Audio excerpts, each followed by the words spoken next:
بسم اللہ الرحمن الرحیم۔ کیا صحیح اور غلط کا فیصلہ دل سے ہوتا ہے یا نتائج سے؟ کیا ریاست کا مقصد اخلاق سکھانا ہے یا خوشی دینا؟ اور اگر لاکھوں لوگ خوش ہوں تو کیا چند قربان کیے جا سکتے ہیں؟ یہ تھے وہ مشکل سوالات جن کا جواب ایک انوکھے فلاسفر نے دیا، ایک ایسا مفکر جو کہتا تھا اچھا وہ ہے جو زیادہ سے زیادہ لوگوں کے لیے فائدہ مند ہے۔ قانون کا مقصد اخلاق نہیں، خوشی ہے۔ حکومت کا کام سب کے لیے سب سے زیادہ خوشی پیدا کرنا۔ یہ تھا جیرمی بینتھم، جس کو یوٹیلیٹیرینزم کا بانی بھی کہا جاتا ہے۔ جیرمی بینتھم کا تعلق برٹن سے تھا۔ یہ ایک انگریز فلاسفر تھا جو 1748 میں پیدا ہوتا ہے اور 1832 کے اندر اس کی وفات ہو جاتی ہے۔ اس کو یوٹیلیٹیرینزم کا بانی بھی کہا جاتا ہے۔ یوٹیلیٹیرینزم ایک ایسا اصول ہے جس کے مطابق لوگوں کو زیادہ سے زیادہ خوشی دینے کے لیے کوشش کی جاتی ہے۔ جو قانون ہیں، لیگل ریفارمز ہیں اور جو باقی جو بھی سوسائٹی کے اندر کام کیے جاتے ہیں، ان کا مقصد میکسیمم ہیپینس پرووائڈ کرنا ہوتا ہے اکارڈنگ ٹو یوٹیلیٹیرینزم۔ اس کا جو کور پرنسپل ہے جیرمی بینتھم کا، وہ ہے ہی یوٹیلیٹیرینزم کا پرنسپل، اور اس کے مطابق یہ ہے کہ جو بھی آپ نے ایکشن لینے ہیں ریاست کے اندر، جو بھی لاز بنانے ہیں، ان کو جسٹیفائی کرنے کے لیے آپ کو یہ دیکھنا ہوگا کہ کیا یہ جو لاز ہیں یہ لوگوں کو گریٹسٹ ہیپینس دے رہے ہیں، اور گریٹسٹ ہیپینس کے علاوہ یہ چیز بھی دیکھتے ہیں کہ یہ کتنے نمبر آف پیپل کو ہیپینس پرووائڈ کر رہے ہیں۔ ٹھیک ہے، یہ اس کا اصول تھا۔ اس نے یہ دیکھا کہ انسان کی جو نیچر ہے وہ نیچرلی یہ خواہش کرتا ہے کہ اس کو پلیجر ملے اور اس کو پین سے اوائڈنس ہو، اس کو پین نہ ملے۔ وہ کہتے ہیں یہ کسی بھی ریاست کا مین فوکس ہونا چاہیے۔ اس کی ایک فیمس کوٹ ہے، the greatest happiness of greatest number is the foundation of morals and legislation. جتنے زیادہ لوگوں کی خوشی ہوگی کسی بھی قانون کے بنانے سے، وہ قانون اتنا زیادہ جسٹیفائیبل ہوگا۔ اس کے بعد اگر ہم لاز اینڈ لیگل ریفارمز کی بات کریں تو وہ ٹریڈیشنل لاز کو کرٹیسائز کرتا ہے۔ بینتھم اس بات کو کرٹیسائز کرتا ہے کہ کامن لاز کے اندر جو ویگنس اینڈ آرکائک پائی جاتی ہے، اس کو ختم کیا جائے۔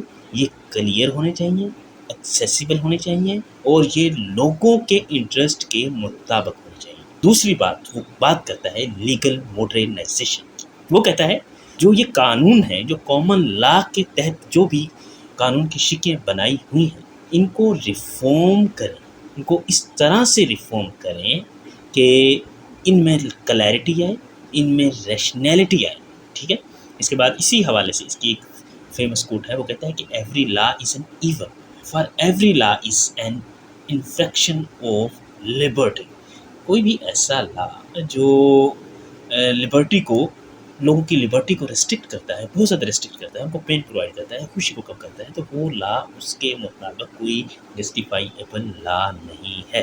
وہ کہتا ہے جو کنڈیشنل انڈیویجول لبرٹی کیا ہے۔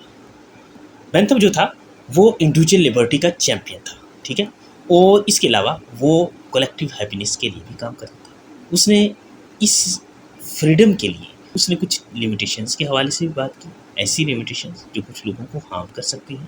اس مقصد کے لیے اسٹیٹ کو کیا کرنا چاہیے؟ وہ کہتا ہے کہ اسٹیٹ جو ہے نا، وہ اس کا الٹیمیٹ رول یوٹیلیٹیرین کا ہونا چاہیے۔ اس کا مقصد ایسی لیجسلیشن کرنا، ایسا پولیٹیکل سسٹم بنانا جس کا مقصد سوشل ویل بینگ ہو اینڈ ہیپینس ہو۔ اس کے علاوہ وہ گورنمنٹ کی اکاؤنٹیبلٹی کے حوالے سے بات کرتا ہے۔ وہ کہتا ہے جو گورنمنٹ ہے نا، اس کو سٹیزن کے حوالے سے اس کو اکاؤنٹیبل ہونا چاہیے، اس کو ٹرانسپیرنسی انشور کرنی چاہیے، اس کو پبلک بینیفٹ کو پرائورٹائز کرنے چاہیے بنسبت کے کوئی پاور اچیو کرنے کے حوالے سے۔ اس کے علاوہ وہ ڈیموکریٹک انسٹیٹیوشنز کی بات کرتا ہے اور گڈ گورننس کی بات کرتا ہے۔ وہ کہتا ہے کہ جو یونیورسل سفرج ہے، مطلب کہ ووٹنگ رائٹ ہے، یہ ووٹنگ رائٹ ہر انڈیویجول کو دینا چاہیے۔ ٹھیک ہے، یہ ووٹنگ رائٹ جب آپ ہر انڈیویجول کو دیں گے، اس سے انڈیویجول ایک فریڈم فیل کرے گا اور وہ اپنی خوشی کے مطابق جس کو چاہے گا اس کو سلیکٹ کرے گا۔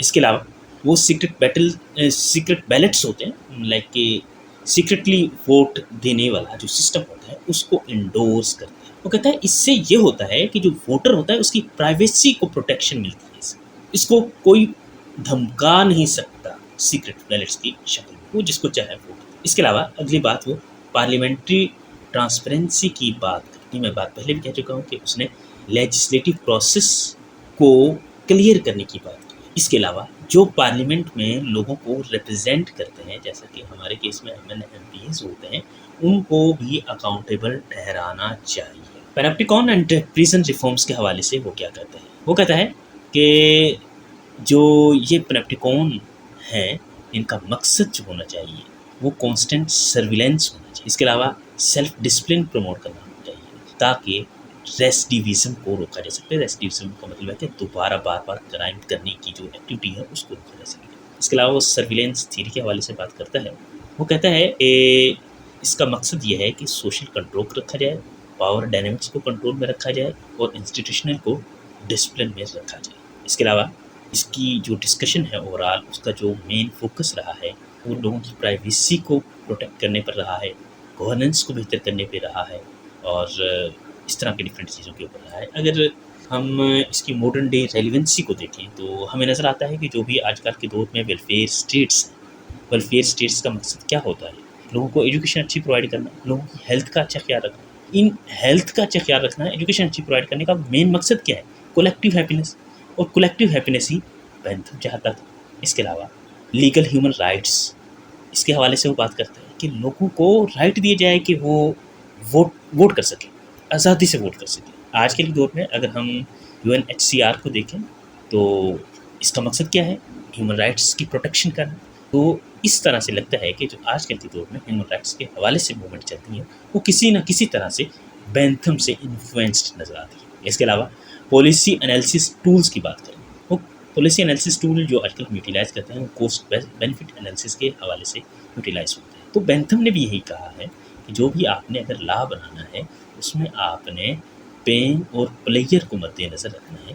اگر پلیئر زیادہ ہوگی اور پین کم ہوگا، وہ جو اصول ہوگا، وہ جو قانون ہوگا وہ اپلیکیبل ہوگا، وہ زیادہ جسٹیفائیبل ہوگا۔ اگر پین بڑھ رہا ہے تو ایسا قانون کبھی کسی بھی صورت میں نہ بنایا جائے۔ آج کے دور میں جو پالیسی انالیسس کیا جاتا ہے وہ بھی کوسٹ بینیفٹ انالیسس کے طور پہ ہی کیا جاتا ہے، یہ بھی بینتھم سے حاصل ہوا ہے۔ اس کے علاوہ ڈیموکریٹک گورننس کے حوالے سے جو آج کل کے دور میں موسٹلی کنٹریز کا پولیٹیکل سسٹم ہے، یہ بھی انفلوئنسڈ ہے بینتھم سے۔ بینتھم ٹرانسپیرنسی کی بات کرتا ہے، اکاؤنٹیبلٹی کی بات کرتا ہے۔ یہ ساری کی ساری چیزیں آج کل کی ڈیموکریسی کے اندر موجود ہیں۔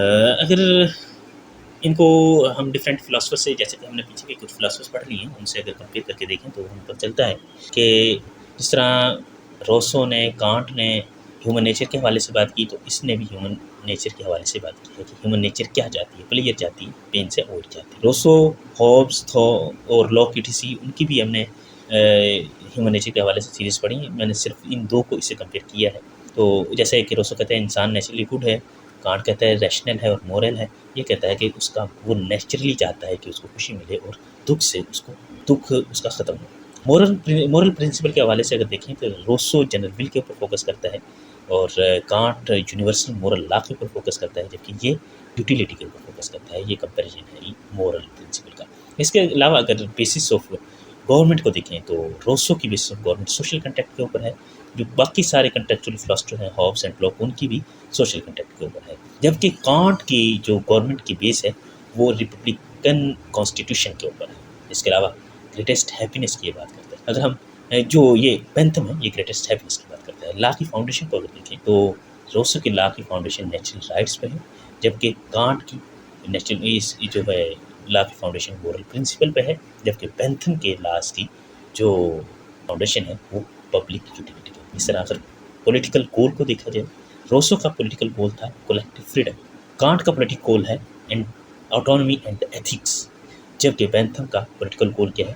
Collective happiness. کولیکٹیو ہیپینس جہاں پہ یوٹیلیٹیرینس پہ رکھ رہا ہوگا وہاں پہ مینلی بینتھم اور یا اس کے اسٹوڈنٹ جیس مل کی بات ہو رہی ہوگی، جیس مل کو بھی ہم انشاءاللہ دیکھیں گے۔ اگر ہم اس ساری چیز کو کنکلوڈ کریں تو ہمیں یہ پتہ چلتا ہے کہ بینتھم کی جو یوٹیلیٹیرینزم کی تھیری ہے، اس نے پوری دنیا کے لیے لاز بنانے کے لیے ایک طریقہ کار پرووائڈ کیا ہے۔ جو ماڈرن پولیٹیکل سسٹم ہے ان کو شیپ کرنے کے لیے ایک راہ پرووائڈ کی ہے، ایک یوٹیلیٹی کا طریقہ کار پرووائڈ کیا ہے کہ کیا میجرمنٹ ہونی چاہیے کوئی بھی لا بنانے کے لیے، کیا سٹینڈرڈ ہونا چاہیے، یہ سب کچھ اس نے بتایا ہے۔ اور اس کی جو لیگیسی ہے، آپ کو میں نے پہلے بھی بتا دیا کہ یہ آج کل کے دور میں ہر طرح سے سب کے سامنے آ رہی ہے، اور بہت سے گورنمنٹ کے جو سسٹمز ہیں وہ اس کو یوٹیلائز کرتے ہیں۔ آج کے لیے یہیں، نیکسٹ ہم انشاءاللہ اس کے جو اسٹوڈنٹ ہیں JS میں ان کے حوالے سے بات کریں گے۔ جزاک اللہ۔